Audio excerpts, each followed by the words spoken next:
Bapak Ibu Saudara yang dikasihi Tuhan, puji Tuhan, selamat bertemu kembali dalam renungan harian hari Rabu tanggal 23 September tahun 2020. Saat ini kita akan kembali menerima firman Tuhan, merupakan pemeliharaan untuk kehidupan kita. Adapun tema yang akan kita renungkan bersama saat ini adalah mengapa harus takut dan bimbang? Mengapa harus takut dan bimbang? Sebelum kita akan membaca dan merenungkan firman Tuhan, mari bersama-sama kita awali dengan berdoa. Mari bersama-sama kita berdoa, mohon pimpinan Tuhan.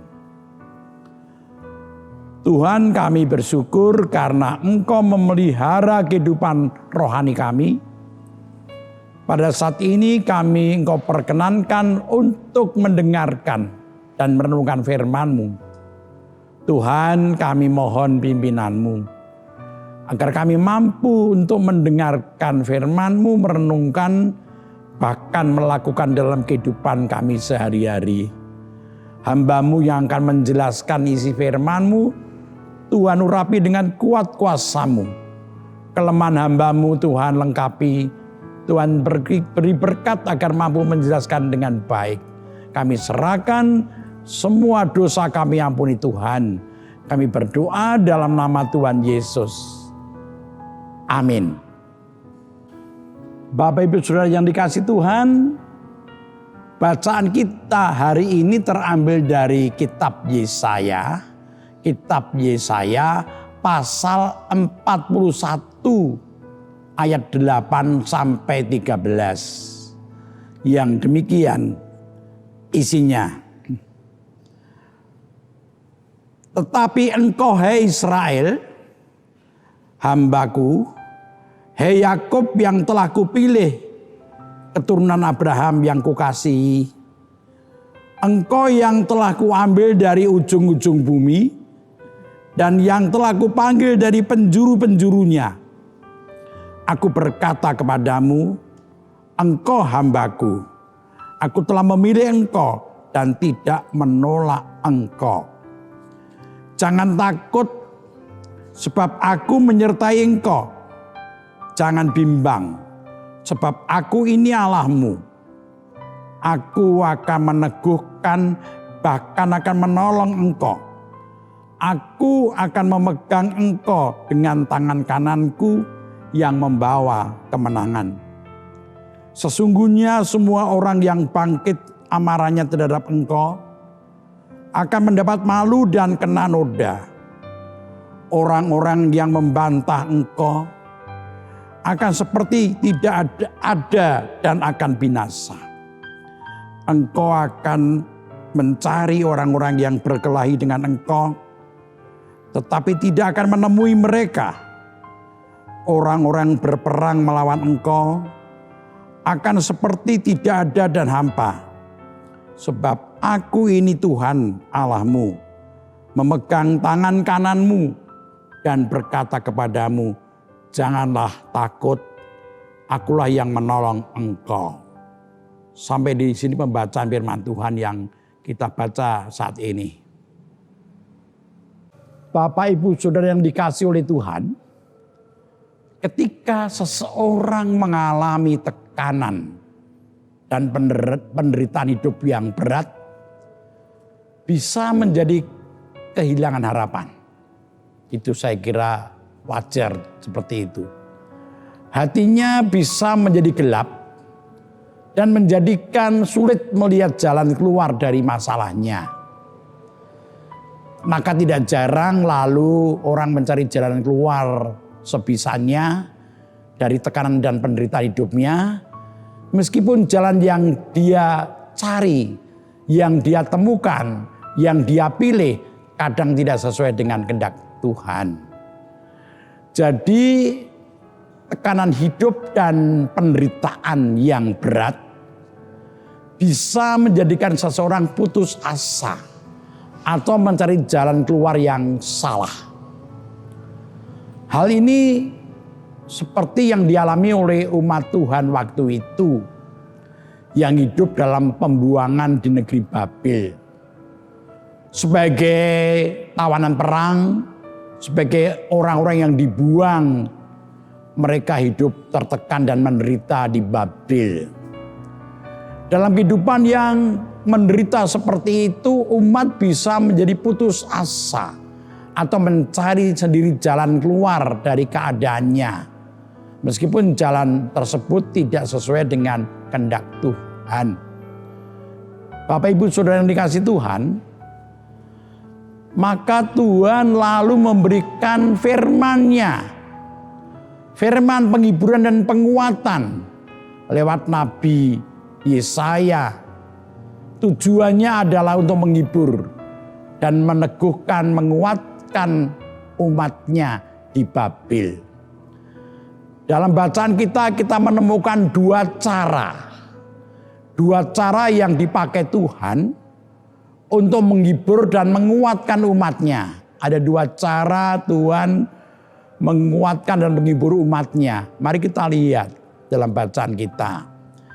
Yang pertama, Tuhan mengingatkan jati diri mereka sebagai umatnya. Jati diri mereka sebagai umat Tuhan perlu diingatkan kembali. Mengapa? Karena jati diri itu akan sangat mempengaruhi keadaan, sikap dan tindakan seseorang.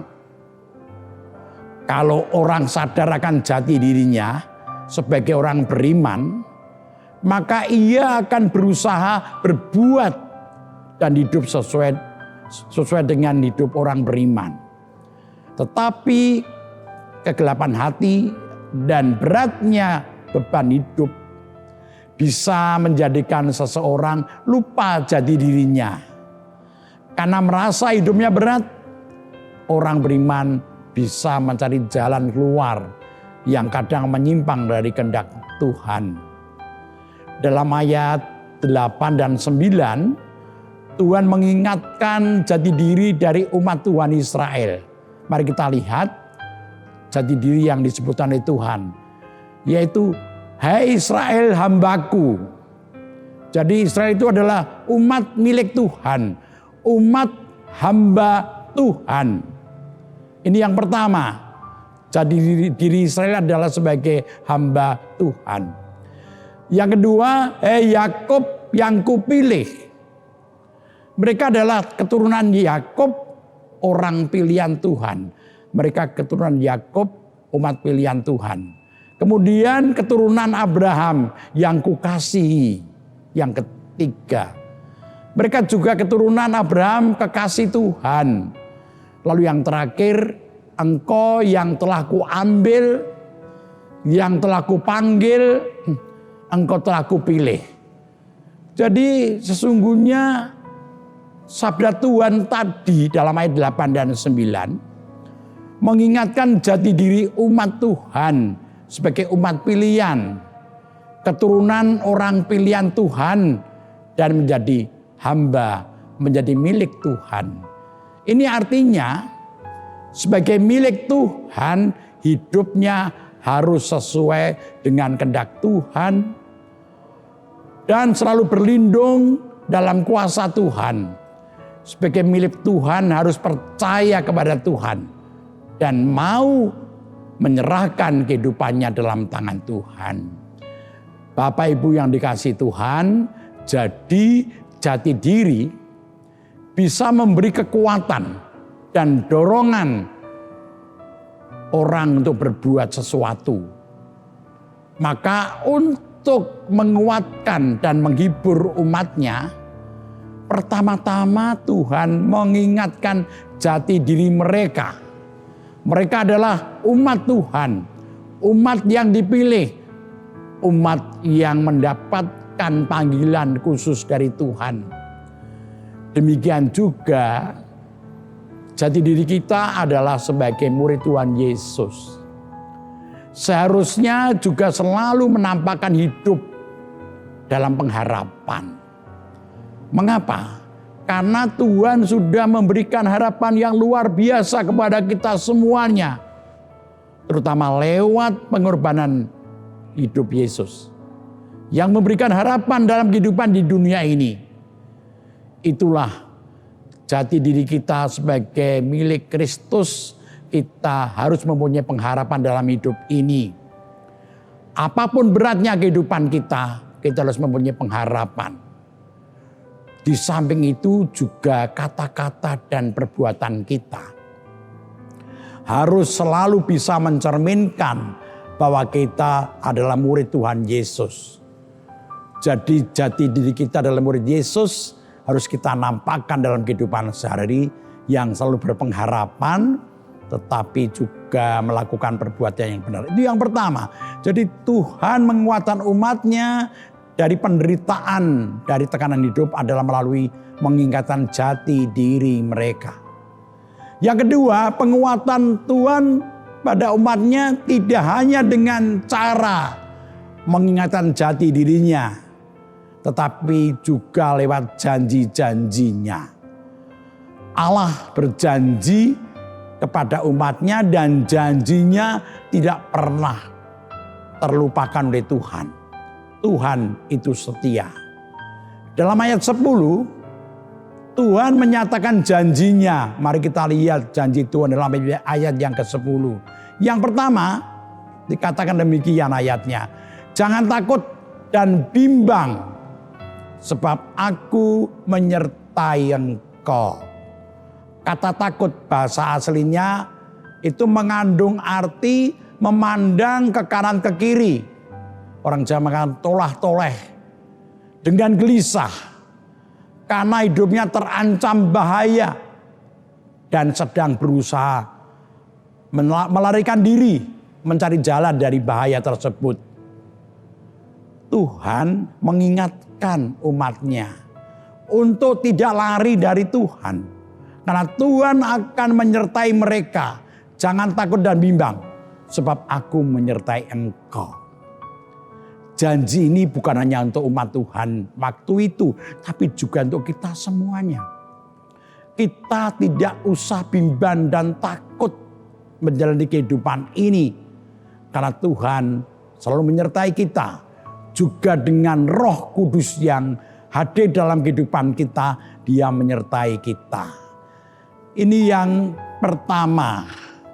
Lalu yang kedua dikatakan demikian, aku akan meneguhkan bahkan akan menolong engkau. Aku akan meneguhkan bahkan akan menolong engkau. Tuhan berjanji akan meneguhkan, menguatkan umatnya supaya tidak putus asa, supaya tidak mudah goyah ketika menghadapi beratnya hidup ini. Kenapa? Karena Tuhan selalu siap menolong. Tuhan berjanji meneguhkan dan menolong kepada umatnya. Yang dikatakan tadi bahkan akan menolong umatnya. Dia katakan demikian. Jadi sesungguhnya Tuhan tidak akan diam saja. Ketika umatnya mengalami keguncangan, akan diteguhkan dan ditolong. Yang ketiga dikatakan demikian ya janji Tuhan.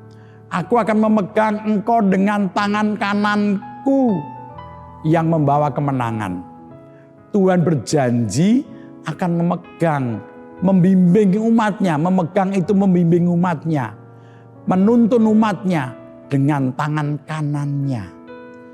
Tangan kanan itu artinya diutamakan. Itu tempat yang utama. Tangan yang utama itu kanan. Pada saat itu tangan kanan itu artinya yang diutamakan. Jadi artinya Tuhan akan mengutamakan membimbing umatnya. Tuhan akan memprioritaskan pada umatnya untuk membimbing mereka. Demikian juga dengan kita semua. Kita umat Tuhan, kita akan dibimbing oleh Tuhan, dituntun oleh Tuhan dan tidak ditinggalkan sendirian. Melewati kehidupan yang penuh dengan suka duka, Tuhan tetap membimbing kita semua. Bapak Ibu Saudara yang dikasihi Tuhan, firman Tuhan tadi mengajak kita supaya kita tidak takut dan bimbang ketika mengalami tekanan hidup, karena Tuhan yang kita sembah adalah Tuhan yang siap menyertai, menolong dan membimbing hidup kita. Tuhan itu Allah yang setia. Tuhan memimpin kita supaya kita tetap berjalan pada jalan Tuhan. Selamat menjalani kehidupan ini bersama dengan Tuhan, merasakan penyertaan Tuhan, pertolongan Tuhan, dan bahkan dengan penuh sukacita kita jalani hidup ini dalam pengharapan. Amin. Kita akan bersama berdoa. Mari kita akan menaikkan doa kita untuk mengakhiri renungan kita pada saat ini. Mari kita berdoa. Tuhan, terima kasih firman-Mu hari ini, di mana Engkau meneguhkan kami di tengah kehidupan yang semakin berat ini. Kami harus yakin sebagai umat-Mu, kami harus percaya bahwa kehidupan kami dalam penyertaan Tuhan, dalam bimbingan Tuhan, dalam pertolongan Tuhan. Apapun yang kami alami, Engkau hadir Tuhan. Asal kami setia kepadamu, tidak mencari jalan sendiri yang kadang bertentangan dengan kehendak-Mu. Tuhan Allah yang Maha Kasih, kami saat ini juga menyatukan hati untuk berdoa bagi jemaat GKJ Sarimulyo yang sudah lanjut usia dan juga yang mengalami kelemahan tubuh karena sakit penyakit. Kami berdoa untuk yang sudah adioswo, yang sudah lanjut usia, Ibu Rusmiati Buyung, Ibu Sarno, Ibu Tugirah, Ibu Tiem Mangun Sentono, Bapak Seswo Prayetno, Bapak Saharun, Ibu Sri Sutini Parwoto Hadi, Bapak Sadal Paulus, Bapak Christian Dauriwu, Bapak Ibu Marti Utomo, dan Bapak Sugiono Hadi Hartono. Kami juga berdoa bagi yang sakit dan pemulihan Tuhan.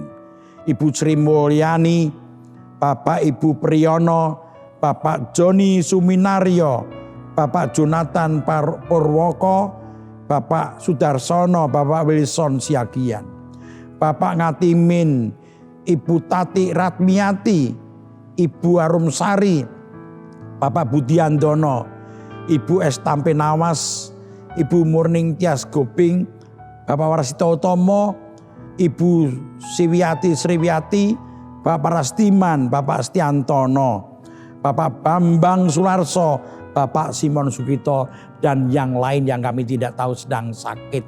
Tuhan, pulihkan mereka yang sakit.